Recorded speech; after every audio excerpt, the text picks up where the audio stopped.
Ce 20 juin 2025, notre sujet de méditation est tiré de Matthieu chapitre 6, les versets 19 à 24. Un trésor dans le ciel. Voilà le titre que nous donnons à notre sujet de méditation.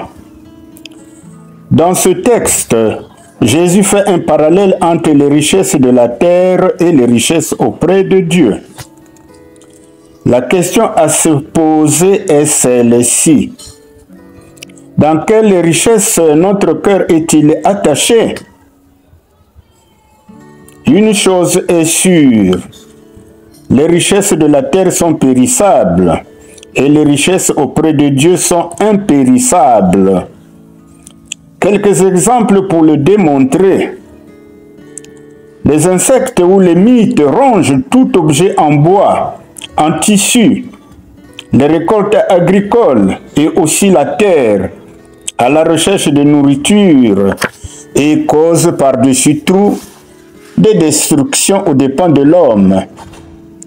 La rouille s'attaque principalement aux objets en fer façonnés par l'homme, auxquels ils sont attachés et causent des dégâts matériels allant souvent à leur destruction ou induisant des réparations coûteuses. 1000 autres causes peuvent faire disparaître les richesses de la terre, à l'exemple de la sécheresse, à l'exemple du tremblement de terre, à l'exemple de l'incendie, les inondations, les guerres, les vols sous multiples formes. Ces richesses périssables sont visibles. Cependant, il y a des richesses dites impérissables qui sont principalement liées à l'âme. Que sont?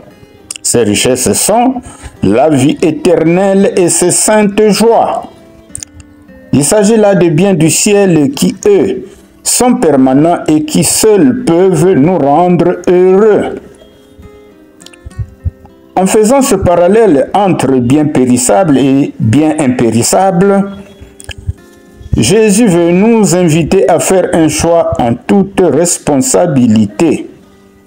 Soit s'attacher aux richesses terrestres en ignorant notre communion avec Dieu, soit s'attacher à Dieu, notre Sauveur, afin qu'il conduise notre vie tout en sachant se servir des biens terrestres pour la gloire de Dieu.